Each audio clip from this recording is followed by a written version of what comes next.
Detajet e reja janë bërë publike nga marrëveshja e sigurisë e nënshkruar mes Libanit dhe Izraelit në Washington. Dokumenti, i cili shoqëron marrëveshjen korniz mes dy vendeve, përqendrohet kryesisht te çarmatimi i Hezbollahut dhe përcakton kushtet për tërheqjen graduale të forcave izraelite nga jugu i Libanit.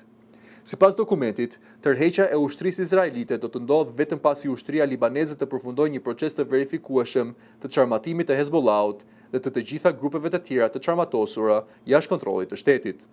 Marrëveshja parashikon krijimin e zonave pilot në jug të lumit Litani, ku ushtria libaneze do të marrë gradualisht kontrollin e territorit.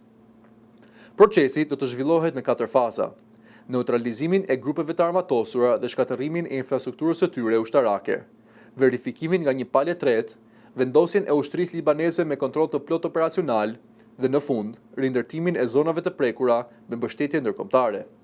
Një element i ri i marrëveshjes është krijimi i grupit të koordinimit ushtarak për Libanin, një mekanizëm i përbashkët që do të funksionojë 24 orë në ditë për të koordinuar zbatimin e marrëveshjes, verifikimin e çarmatimit dhe shmangjen e incidenteve mes palëve.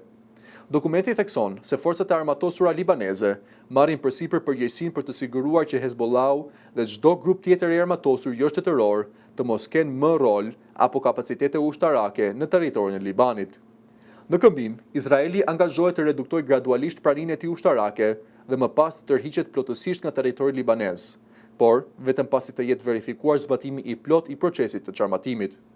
Objektivi përfundimtar i marrëveshjes është rikthimi i autoritetit të plot të shtetit libanez në të gjithë territorin e vendit, si edhe garantimi i sigurisë afatgjat të Izraelit. Dokumenti parashikon gjithashtu që Shtetet e Bashkuara të luajnë rolin e ndërmjetësit në mbikëqyrjen e zbatimit të marrëveshjes dhe në zgjidhjen e çdo mosmarrëveshjeve që mund të lindë gjatë procesit.